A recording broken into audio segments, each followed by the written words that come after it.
Reflexive वर्बन, topic का नाम reflexive वर्बन है, मतलब वर्ब्स ही पढ़ने वाले हैं अपन कुछ, ठीक है। कुछ स्पेशल वर्ब्स आएंगी, स्पेशल क्यों हैं उसका रीजन अभी आपको पता चलेगा। बस आपको तो अभी इतना ध्यान रखना है, वर्ब्स है तो हमें या तो सेकंड पोजीशन पे यूज़ करना है या फिर सेंटेंस के एंड में। कुछ सेंटेंसेज आते हैं ना जिनमें हम वर्ब को एंड में भी ले जाते हैं, ठीक है। तो रिफ्लेक्सिव, रिफ्लेक्सिव मतलब रिफ्लेक्ट करता है, ये किसको, सब्जेक्ट को। रिफ्लेक्सिव वर्बन स्पेशल अलग इसलिए हैं, पहली बात तो इन वर्ब्स की कुछ लिस्ट है जो मैंने अभी आपको दी है ऑनलाइन में, फिर ये जो भी PDF है मैं ऑनलाइन वालों को भी शेयर करूँगा, अपने एप्लीकेशन में भी ऐड कर दूँगा इसको, ठीक है।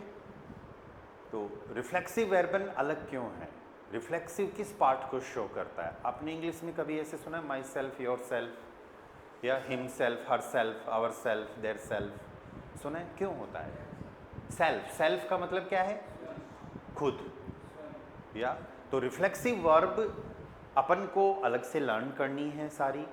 और इन वर्ब में क्या होता है, जब भी इन वर्ब को यूज करेंगे तो जो सब्जेक्ट होगा, राइट, वो काम अपने लिए खुद के लिए कर रहा होगा। एक बात तो ये है। दूसरी बात ये है कि यहाँ पर रिफ्लेक्सिव वर्ब के साथ में जनरली जो पर्सन ऑब्जेक्ट जो आता है कई बार, वो सब्जेक्ट के लिए ही होता है। पर्सन जो भी ऑब्जेक्ट आएगा, क्योंकि वो एक रिफ्लेक्सिव प्रोनोमन होगा। रिफ्लेक्सिव वर्ब्स को सीखने के लिए हमें रिफ्लेक्सिव प्रोनोमन पे भी फोकस करना पड़ेगा, वो सब्जेक्ट के लिए ही होगा रिफ्लेक्सिव प्रोनोमन भी। अब वो प्रोनोमन क्या है, रिफ्लेक्सिव वर्ब्स के लिए एक रिफ्लेक्सिव प्रोनोमन है और उस प्रोनोमन का नाम है जिश। क्या है वो, जिश। जिश किसको इंडिकेट करता है, सेल्फ को, अपने आप को, खुद को। तो अब कहने का मतलब हो गया कि सब्जेक्ट आएगा एक, फिर वर्ब आएगी रिफ्लेक्सिव वर्ब, और फिर जिस का कोई ना कोई रूप आएगा। तो जिस किसके लिए है, उस सब्जेक्ट के लिए है, और वो सब्जेक्ट कोई भी हो सकता है, ठीक है। अब जिसका रूप क्या आएगा ये डिपेंड करता है सब्जेक्ट पे। रिफ्लेक्सिव वर्ब की पहचान कैसे करेंगे, हर वर्ब से पहले हमें क्या मिलेगा, जिस मिलेगा, ठीक है। तो रिफ्लेक्सिव वर्ब के से सेंटेंसेस बनाने के लिए हमें सबसे पहले जरूरत है रिफ्लेक्सिव प्रोनोमन। और रिफ्लेक्सिव प्रोनोमन जो हैं वो आकुजाटिव में भी हो सकते हैं और डाटिव में भी हो सकते हैं। हमें ये भी देखना है आकुजाटिव वाला पार्ट कब यूज करना है, डाटिव वाला कब यूज करना है। अभी लिस्ट की तरफ मत देखो, अभी स्क्रीन की तरफ देखो, ठीक है। और ये आकुजाटिव डाटिव किसके अकॉर्डिंग आएंगे, नॉमिनेटिव मीन्स सब्जेक्ट के अकॉर्डिंग आएंगे, ठीक है। ज़्यादातर सब्जेक्ट के अकॉर्डिंग हमें आकुजाटिव पार्ट लगाना ही पड़ेगा, लेकिन फिर भी कुछ वर्ब्स ऐसी हैं, कुछ रूल्स ऐसे हैं जिनकी वजह से हमें डाटिव भी लेना पड़ता है, ठीक है। अभी रिफ्लेक्सिव प्रोनोमन की टेबल कैसे है वो देखते हैं अपन। रिफ्लेक्सिव प्रोनोमन की टेबल है इश, मिश, मियर, दू, डिश, डियर,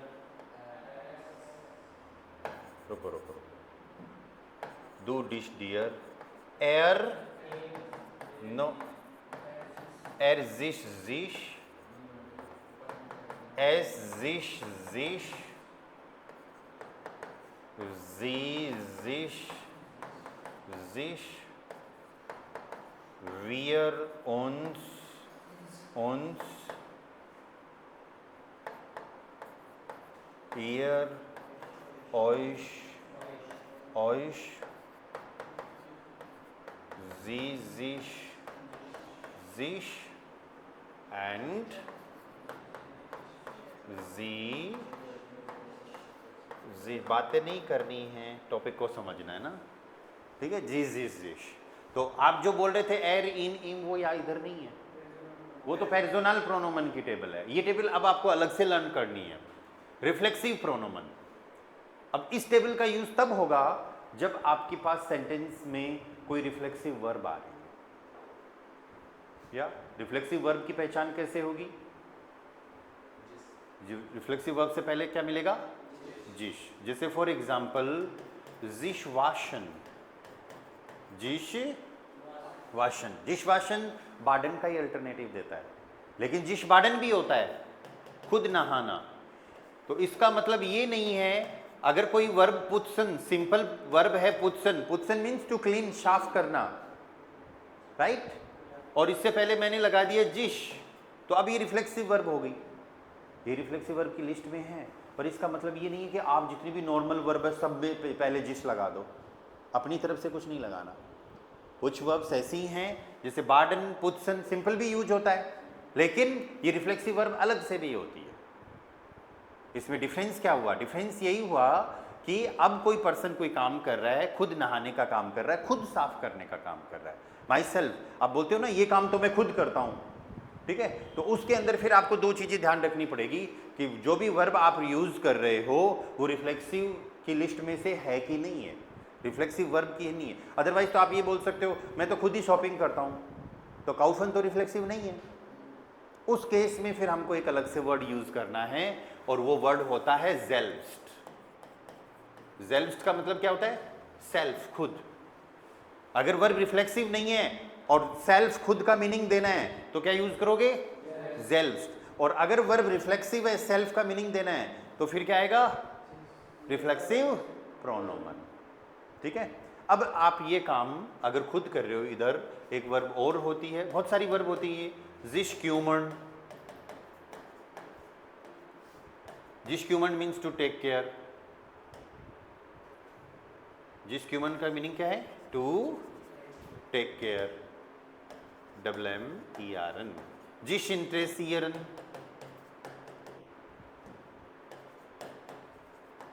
जिश इंटरेसियरन मीन्स टू बी इंटरेस्टेड।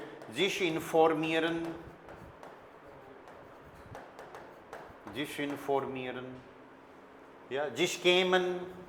जिश इन्फॉर्मियरन टू इन्फॉर्म, जिश केमन, जिश केमन का मतलब हो गया टू कॉम्ब, कंघी करना, बाल बनाना, या बहुत सारी वर्ब मिलेगी। ये जो मैंने आपको लिस्ट शेयर करी है ना अभी, या जिसके अंदर लगभग ये 20 के आसपास होंगी ये वर्ब, या ऑनलाइन वालों को भी मैं शेयर करूंगा।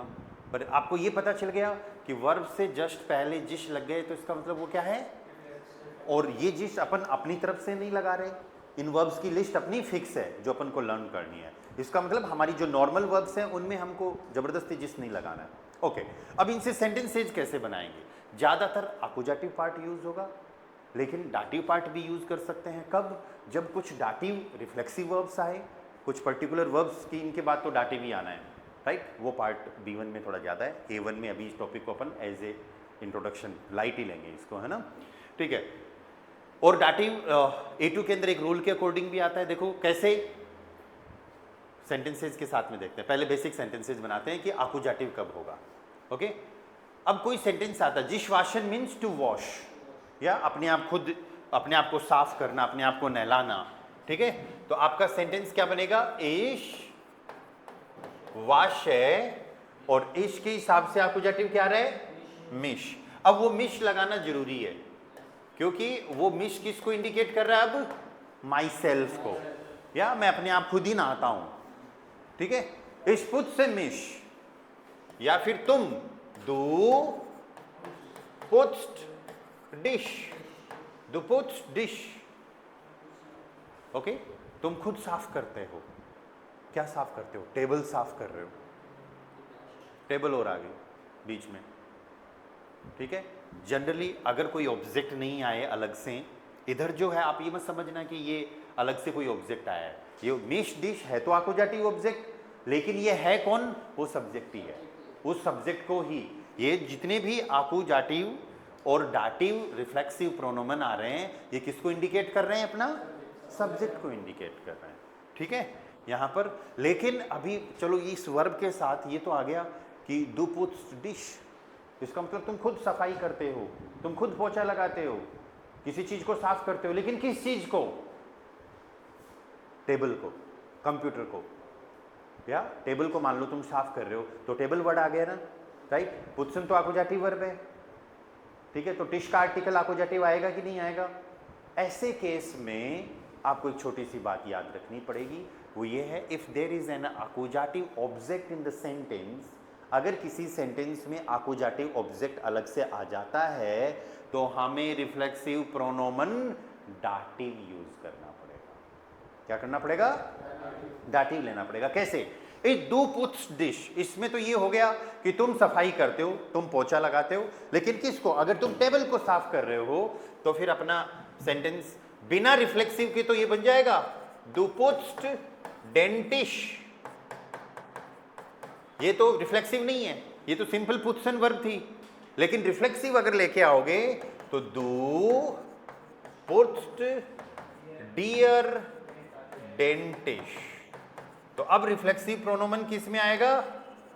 दाटिव में। अरे थोड़ा सा, हालांकि एनवीडी जैसा है नहीं, लेकिन इस चीज को इस तरीके से ध्यान रखना, सब्जेक्ट वर्ब के बाद अगर कोई थिंक आकुजाटिव ऑब्जेक्ट है तो पर्सन रिफ्लेक्सिव प्रोनोमन हमेशा क्या होगा?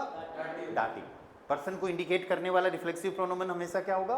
दाटिव। अदरवाइज आकुजाटिव तो हमको यूज करना ही है। या जैसे फॉर एग्जाम्पल यहां पर लास्ट में अपन ने एक वर्ब लिखी है जिश केमन, जिश केमन। einen Moment bitte, I need to check something. Yes, double M आएगा। मैं यही चेक कर रहा था कि डबल एम आएगा कि नहीं आएगा ना। तो जिश केमन ये वर्ब होगी। अब मैं बाल बनाता हूं, मैं कॉम करता हूं, कंघी करता हूं। ये सेंटेंस अगर मेरे को बोलना है तो मेरा सेंटेंस क्या रहेगा? इश्केमिश, इश या इश्केमिश, बस हो गया। लेकिन अब ये आ गया कि मैं मेरे बाल बनाता हूं, ठीक है, तो फिर ये मिश नहीं रहेगा। राइट, साइलेंट कर लो ना मोबाइल को, डिस्टर्ब नहीं करे किसी एक दूसरे को। तो फिर अपना सेंटेंस क्या बनेगा? इश्के में मियर दी हार है, हेयर्स, ठीक है। अब जब आकुजाटिव ऑब्जेक्ट आ गया तो रिफ्लेक्सिव प्रोनोमन हम क्या यूज करेंगे? दाटिव में यूज करेंगे। आई कहानी समझ में? बस इसी तरीके से देखना है अपन को। ओके, तो ये अपनी रिफ्लेक्सिव वर्ब का छोटा सा यूज है। और अपन बहुत सारी वर्ब से सेंटेंसेस बना सकते हैं। जिस इंटरेस्टियरन, जिस इंटरेस्टियरन मीन्स टू बी इंटरेस्टेड। अब अपन प्लान करेंगे यार ग्रामर तो सीख ली, बुक शुरू करेंगे, पर बीच में कहीं घूम फिर के आ जाते हैं। कौन कौन इंटरेस्टेड है? गौतम बोलेगा मैं हूं, फिर विक्रम बोलेगा मैं भी हूं, हम दोनों इंटरेस्टेड है। तो फिर वो क्या सेंटेंस बनाएंगे? उनका सेंटेंस बनेगा फिर वी आर इंटरेस्टियरन, वी आर इंटरेस्टियरन उन्स। उन्स कहां से आया? वियर का, वियर उन्स, उन्स तो आकुजाटिव, ठीक है। फिर बात ये आ जाए, हाँ भाई किस चीज के लिए इंटरेस्टेड हो आप? बोले आउटिंग के लिए, हमें आउटिंग के लिए इंटरेस्टेड है। तो फिर अब आपको क्या करना है? हम इन रिफ्लेक्सिव वर्ब में एक छोटा सा पार्ट और ऐड करेंगे, जो मैंने अभी आपको लिस्ट दी है ना, उसके जस्ट पीछे आप देखो, या कुछ वर्ब्स और लिखी हुई हैं, ठीक है। अब इसमें क्या है, एक बार स्क्रीन पे वापस आ जाओ, स्क्रीन पे वापस आ जाओ। जिस हम इंटरेस्टेड है, हम खुद इंटरेस्टेड है, किसके लिए? आउटिंग के लिए। तो फिर यहां पर आएगा फ्यूर, फ्यूर डेन आउसफ्लूग, आउसफ्लूग। तो जिस इंटरेस्टियरन के साथ में फिर क्या आ गया? फिक्स, फ्यूर आ गया। फिक्स क्यों आ गया भाई? ये अपना अब नेक्स्ट अगला टॉपिक है, ठीक है। और वो टॉपिक क्या है? पहले तो इसको देखो, ये वर्ब्स की कहानी समझ में आ गई आपको। जिस इंटरेस्टियरन, जिस रिफ्लेक्सिव प्रोनोमन का पार्ट है, इसकी पूरी टेबल होगी अपनी। जनरली हमको सब्जेक्ट के अकॉर्डिंग आकुजाटिव पार्ट यूज करना है, ओके। लेकिन अभी सेंटेंस में कोई आकुजाटिव ऑब्जेक्ट थिंक अलग से आ जाए, थिंक, तो अपन उस आकुजाटिव ऑब्जेक्ट की जगह फिर क्या करेंगे? दाटिव रिफ्लेक्सिव प्रोनोमन पार्ट यूज करेंगे, ठीक है। कौन कौन सी वर्ब्स के साथ ये करना है ये काम? ये लिस्ट आपके पास ऑलरेडी है, तो उन वर्ब्स, उनकी मीनिंग आप लर्न करो, ठीक है। तो ये रिफ्लेक्सिव वर्ब्स का ये पार्ट था। इसके साथ में एक छोटा सा पार्ट और आता है इसी ग्रामर के साथ में, वो ग्रामर है अपनी वर्बन मिट फेस्टर प्रेपोजिशनन। क्या मीनिंग हो गया इसका? Verb with fix prepositions, verb with fix preposition. अरे क्या लिखा है मैंने? वर्बन मिट फेस्ट प्रीपोजिशनन। मैंने ऐसे नहीं लिखा रिफ्लेक्सिव है वर्बन मिट फेस्ट प्रीपोजिशनन। क्या लिखा है? वर्बन। इसका मतलब कोई भी वर्ब आ सकती है। कोई भी वर्ब कौन सी? वो वर्ब जिनके साथ कोई एक वर्ब फिक्स होती है। फेस्टे का मीनिंग क्या है? फिक्स। मतलब अब सीधा सा सीन क्या हो गया, इन वर्ब की भी लिस्ट, जैसे रिफ्लेक्सिव वर्ब की लिस्ट है ना, इन वर्ब की भी लिस्ट है, और ये वर्ब अपनी नॉर्मल भी हो सकती है कोई, और रिफ्लेक्सिव में भी आ सकती है। ठीक है, तो इधर क्या मामला होगा, आपके पास में कोई ना कोई एक सब्जेक्ट हो गया, फिर कोई एक वर्ब होगी, फिर ऑब्जेक्ट भी तो आएगा ना सेंटेंस में, लेकिन इस ऑब्जेक्ट से पहले हमेशा एक कोई ना कोई फिक्स प्रीपोजिशन आएगी ही आएगी। ठीक है, तो ये वर्ब्स भी कौन कौन सी हैं जिन वर्ब्स से पहले एक फिक्स प्रीपोजिशन यूज होती है, ये अपन को लर्न करना है, जो अपनी इस लिस्ट में है। आई बात समझ में? ठीक है, तो जैसे अभी एक वर्ब आई सिंपल रिफ्लेक्सिव के अंदर, जिस इंटरेसियरन फ्यो, तो अब आपको कैसे याद करना है इस चीज को? इस चीज को आप याद करोगे लाइक पहले तो वर्ब लिखोगे जिस इंटरेसियरन, जिस इंटरेसियरन प्लस फ्यूर, और फ्यूर कौन सी प्रीपोजिशन है? आकुजाटिव। आपका सेंटेंस कैसे बनेगा फिर? एर इंटरेसियर्ट, एर इंटरेसियर्ट जिश, तो एर के हिसाब से जिश लगा दिया, मतलब रिफ्लेक्सिव का पार्ट पूरा हो गया। दो टॉपिक अपन साथ में लेके चल रहे हैं अभी, है ना, रिफ्लेक्सिव वर्ब्स और वो वर्ब्स जो जिनके साथ फिक्स प्रीपोजिशन यूज होती है। ठीक है, तो एर इंटरेसियर्ट जिश, और फिर इसके साथ फिक्स प्रीपोजिशन कौन सी है? फ्यूर। किस चीज के लिए इंटरेस्ट है? खाने के लिए, तो फ्यूर खाना बनाने के लिए, तो फ्यूरदास कोखन या फ्यूरदास कोखन। वह पार्टी के लिए इंटरेस्टेड है, फ्यूर दी पार्टी। और कोई जरूरी नहीं है हमेशा रिफ्लेक्सिव वर्ब ही हो, अरे नॉर्मल वर्ब भी हो सकती हैं। A1 में एक वर्ब आई थी वार्टन, आई थी क्या? वार्टन के बाद में हमेशा आउफ ही लगेगा, फिक्स है ये वार्टन आउफ, ये तो रिफ्लेक्सिव नहीं है, तो नॉर्मल होगी ये। ठीक है, इसमें सब्जेक्ट हो गया इस वार्ट है, आप किसी पर्सन का भी वेट कर सकते हो, किसी थिंग का भी वेट कर सकते हो, या जैसे फॉर एग्जाम्पल इश वार्टे, मैं वेट कर रहा हूं, आई एम वेटिंग फॉर मतलब फ्यूर नहीं, गलत हो जाएगा, क्या लोगे? आउफ लगाओगे। ठीक है, तो इश वार्टे आउफ डिश, मैं तो तुम्हारा वेट कर रहा था, I was waiting for you. इश वार्टे कर देंगे फिर सेकंड फॉर्म में, मैं तुम्हारा वेट कर रहा हूं, I am waiting for you. इश वार्टे आउफ डिश, नहीं तुम्हारा नहीं कर रहा, मैं तो बस का कर रहा हूं, तो इश वार्टे आउफ डेन बुश। समझ में आई बात? ठीक है, और भी कई सारी वर्ब्स हैं ऐसी। ठीक है, इधर अपन ने एक रिफ्लेक्सिव वर्ब लिखी है जिश क्यूमन, टू टेक केयर। ठीक है, तो किसी चीज को टेक केयर करना, कुछ प्लान कर रहे हैं तो हम ये बोलते हैं कि ये वाला काम तो मैं कर लूंगा, तो इसका मतलब उस चीज का ध्यान आप रख लोगे, तो उस टाइम पे फिर अपन को जिश क्यूमन वर्ब यूज करनी है। इसके साथ भी एक फिक्स प्रीपोजिशन यूज होती है, राइट?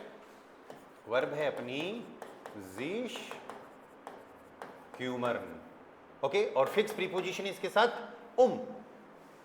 जिश क्यूमन या सेंटेंस देखना, वियर, मॉडल वर्ब के साथ बनाता हूं, वियर जोलन ओन्स, जिस नहीं, वियर के हिसाब से क्या आएगा? ओन्स उन्जरे एल्टन क्यूमन। समझ में आया सेंटेंस? वेयर जोलन उन्स उन्जरे एल्टन क्यूमन, हमें हमारे पेरेंट्स की देखभाल करनी चाहिए। या जीगेट इन डेन उर्लाउब, वह छुट्टियों में जा रही है, वह छुट्टियां मनाने के लिए जा रही है। जीगेट इन Dane उर्लाउब und ich muss mich ihre Katze kümmern। क्या मीनिंग हुआ इसका? वह छुट्टियों में जा रही है और मुझे उसकी बिल्ली की देखभाल करनी पड़ती है।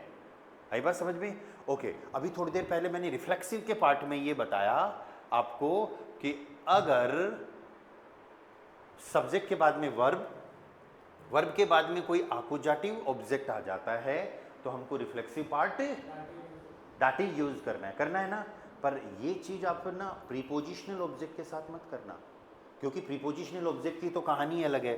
अगर किसी वर्ब के साथ में कोई फिक्स प्रीपोजिशन आ रही है ना, जैसे यहाँ पर फ्यूर आया है, तो ये प्रीपोजिशनल पार्ट अलग है, इसका उस पर कुछ फर्क नहीं पड़ रहा, वो अपना इधर आकोजाटिव ही है अब, राइट। वो तो अपन को तब करना है जब कोई प्रीपोजिशनल ऑब्जेक्ट ना हो, डायरेक्ट या इनडायरेक्ट ऑब्जेक्ट आए तब, राइट। प्रीपोजिशन के साथ में कुछ ऑब्जेक्ट आता है तो वो अलग ही है।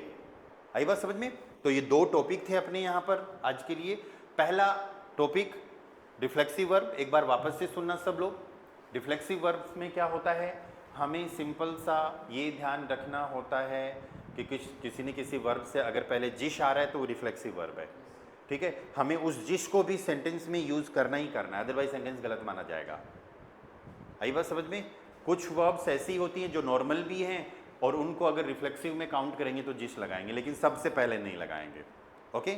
और नॉर्मल वर्ब्स और रिफ्लेक्सिव वर्ब दोनों में कई बार ऐसे भी होता है कि सब्जेक्ट और वर्ब के बाद में अगर ऑब्जेक्ट आए तो उससे पहले एक फिक्स प्रीपोजिशन की जरूरत पड़ेगी हमें, ठीक है।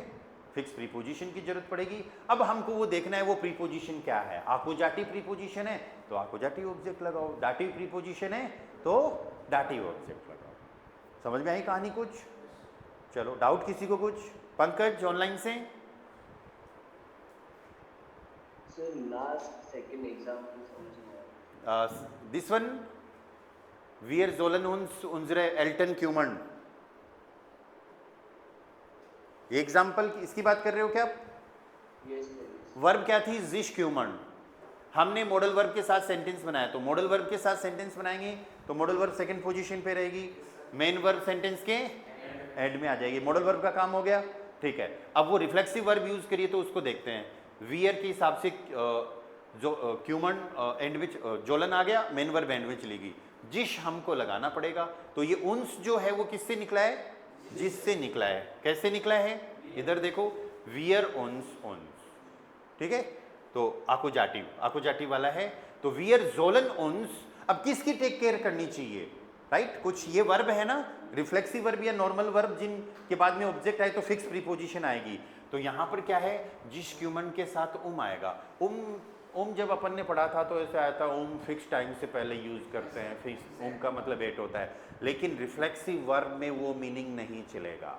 रिफ्लेक्सिव वर्ब्स के साथ में या फिर नॉर्मल वर्ब्स के साथ में जिनके साथ फिक्स प्रीपोजिशन आती है, तो उन प्रीपोजिशन का मीनिंग उस वर्ब के हिसाब से निकलेगा, ना कि जो हमने पहले पढ़ा है उसमें से आएगा। कुछ आ भी सकते हैं, लेकिन हर टाइम ये देखना है कि उस प्रीपोजिशन का मीनिंग वर्ब के हिसाब से निकलेगा। तो अभी आप का मीनिंग सेपरेटली अलग से मत निकालो, वो जो है उस वर्ब के साथ फिक्स है और हमको क्या करना है, फिर अपने ऑब्जेक्ट से पहले लगाना है। तो उन्जरे एल्टन, वैसे आकोजाटिव प्रीपोजिशन है, मीनिंग ही तो नहीं ला रहे, उसका नेचर तो ला रहे हैं कि आकोजाटिव है कि डाटिव है, राइट। आकोजाटिव है तो उन्जरे एल्टन। अब यहां पर ये प्रीपोजिशनल ऑब्जेक्ट हो गया। वियर जोलन उन्स क्यूमन, इसका तो मतलब हो गया हम खुद को टेक केयर करनी चाहिए। पर बात आ जाए किसकी देखभाल करें, किसकी टेक केयर करें? आई बात समझ में? पेरेंट्स की, तो उनसे पहले लगाना है। बिल्ली की देखभाल तो दी काट्स है। घर की देखभाल दास हाउस, ठीक है। अभी क्लियर हुआ? और कोई डाउट? चलो सेंटेंसेस से प्रैक्टिस करते हैं। रिकॉर्डिंग तो मैं एंड करता हूं यहीं पे।